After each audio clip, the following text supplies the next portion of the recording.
The race card is one of the weakest cards ever, especially in a country like the United Kingdom. And this is what I think black people should do.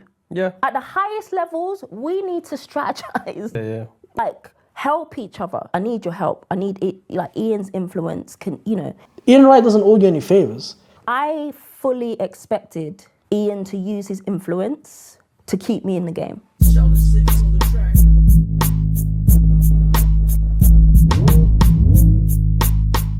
It's okay for people to say they don't like to listen to Gary Neville do punditry.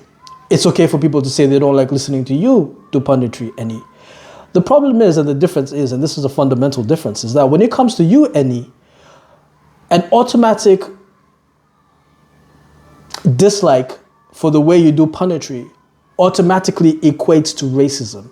So I watched the entire interview. It's about 40 minutes long. I was cooking egg fried rice while I was watching it, listening to it. And there are a couple of things that I will take away from this. One is, I think that when she talks, a lot of times she talks from a victim perspective. So in this football game, or rather in the punditry game, I don't think it's fair to say that the reason you're not getting jobs is because of the color of your skin, especially if you had jobs for 11 years. I think there's a little bit of a contradiction there, because she does mention that she was there for 11 years as a pundit. So to say that you can't get through the door because of the color of your skin, I think is crazy to me. Also, I'm not a fan of DEI hires. Eni has a problem when she speaks because she kind of says she's crying. And then when people pull her up on the crying, she goes, well, no, I'm not crying. I'm just trying to explain. And when people pull her up on the explaining, she goes, oh, well, to me, I didn't know that it came across that way. And that's the problem with the whole Eni video. It's about 40 minutes long. You guys can watch it in your own time. I'm not going to watch it again because it was extremely painful. If you look at Kate Abdo, and I'm going to bring Kate Abdo into this because I think Kate Abdo does a phenomenal job. Kate Abdo is amazing at her job. Kate Abdo is a pundit. She speaks about 6 languages. She knows her position. Her position is to bring in the show. So her position is to ask the question, roll out the carpet, and then Thierry, Jamie Carragher, and Michael Richards, and whoever else is on the pitch, Schmeichel, Del Piero, whoever else is there, can just take it on and give an expert advice. Kate Abdo has never played football for England. She has 0 caps, quite literally. She doesn't pretend to be a football expert, but what she is a 100% pundit expert. Multiple languages. She's able to bring about, I don't know what CBS Golasso is. I'm telling you guys right now. I don't know what CBS Golasso is. I don't even know what CBS is, bruv. Yeah? But I do know that when you see the squad there, the CBS squad there, which includes the Kate Abdo and the Jamie Carragher's and the Michael Richards, it's a good time. It's a good time. You want to watch it. You know what I mean? It's a good time. And Kate does her part. Kate doesn't sit there going, well, you know, I know more about thing than thing, and I know more about goals than goals and all of that. The point I'm trying to make is someone with 0 caps, who is also a person of color, is absolutely phenomenal at their job as a pundit. And she's so phenomenal that now they're asking her to do MMA commentary. Kate Abdo is going to be doing MMA boxing commentary soon. Do you understand? I don't think Kate Abdo knows anything about boxing. Yes, she's married to a boxing trainer, but I don't think she knows the ins and outs about Muay Thai. I don't think she knows the ins and outs about Jiu-Jitsu.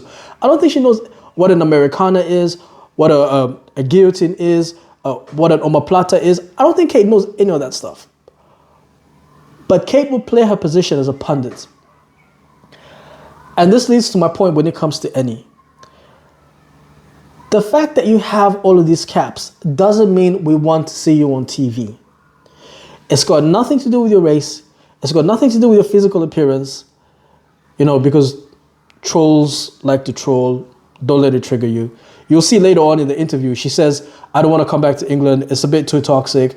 I don't need the jobs anymore. I can go and get the jobs internationally. What's the point of all of this? Well, what was the point of this whole interview? If you're now saying, oh, well, yeah, it's fine. I don't really care. I'm just going to go somewhere. Why are we wasting time talking about this? As a person of color, I'm telling you this. I would much rather see people hired for their skill than for what they look like, for what gender they are, for what race they are. And this is the problem with Eni, is that Eni says, when she was at ITV, she asked if there was going to be an extension. They said, no, there's not going to be an extension. She then went to Ian Wright, who she looked at as an uncle figure, and said, hey, can you do for me what you did for Gary Lineker? Implying that, hey, could you use whatever you are, Ian Wright, the big name, to recommend me so that I can get more shows? ITV never came back to her, and she put it down to Ian Wright not being able to fulfill his duty as a black man helping a black woman in this racist white world. And that's absolutely stupid, and that's absolute nonsense. Ian Wright is not responsible for your career. He wasn't there when you got 100 and something caps. Do you understand? He wasn't giving you, assists. He wasn't on the pitch with you. You did that all by yourself. How is Ian Wright all of a sudden responsible? Oh, because he's a black man. And I think that's terrible. I think that's absolutely terrible. I think she doesn't do herself any favors. And you can see she's very articulate. She's very calm. She's very composed. She speaks on the microphone very well. I quite like the fact that she didn't do a Deontay Wilder and start talking about it's hard for a black man out here. I'm very happy that she didn't turn into Deontay Wilder. I'm very, very happy about that. Because, again, the reason why people don't like certain pundits is because it's a preference. It's an absolute preference, right? I don't like listening to Gary Neville talk. I don't like listening to any talk. I don't like listening to Eni Aluko talk. I don't. It's got nothing to do with her race. It's got nothing to do with her gender. It's the same way I don't like listening to Gary Neville talk. I hate listening to Gary Neville talk. Listen, David Beckham is my idol, but I swear to God, if David Beckham ever goes into punditry, I'm shutting it down, bro. I don't want to listen to Gary Neville talk. I don't want to listen to David Beckham talk. I don't want to listen to none. There are people whom I don't want to listen to talk. And that's just the primary of your job is to talk. And there are some people who don't like the fact that you're talking. That's it. That is absolutely it. She does herself no favors. And I don't know how long I've been ranting for, but I just want to say, she does herself no favors by pulling up the race card. Absolutely no favors.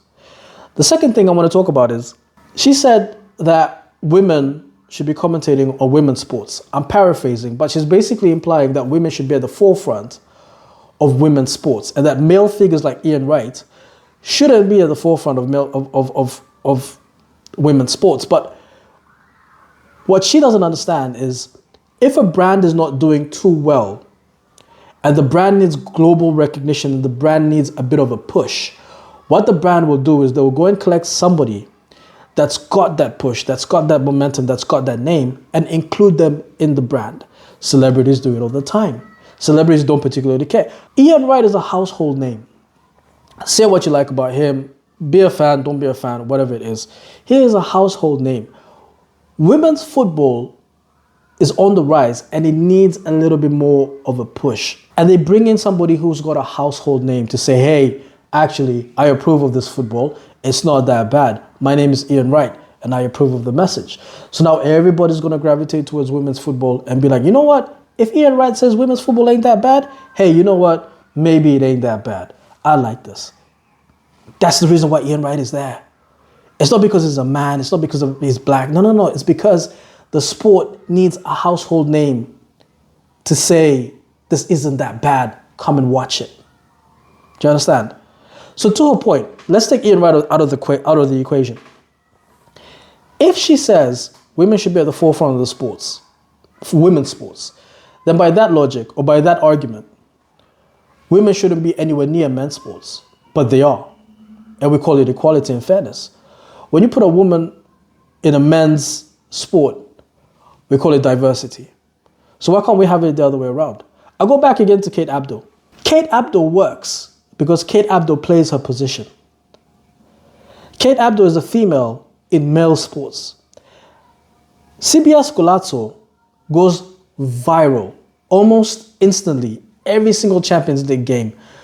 Those guys go absolutely viral because of the chemistry, the way it's set up, the way... You couldn't replace Kate Abdo, Eni, with your 109 caps, 107 caps, and Kate Abdo with her 0 caps. You couldn't replace her. You couldn't replace her. You're not as charming. You're not as pleasant. You're not funny. You do have 109, 107 caps, I'll give you that. But that's not what we want to see on TV. We talk about women in male-dominated sports. You look at Kate Abdo.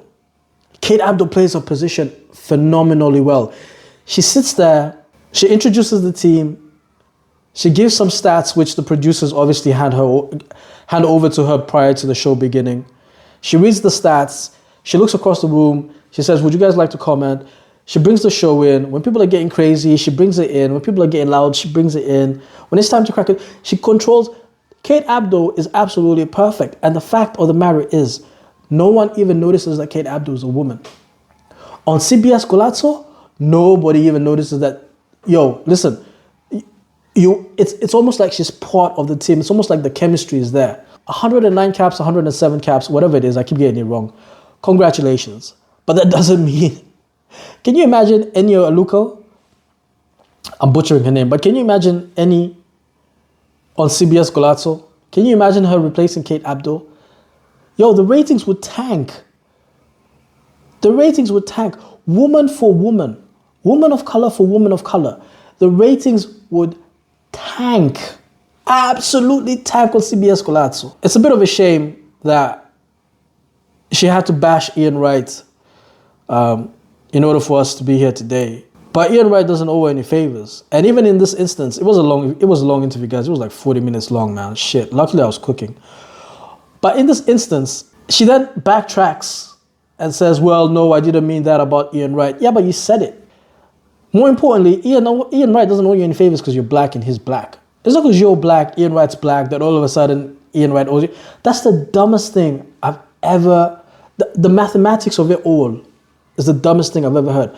But then to top it up, in the end, she says she doesn't need any jobs.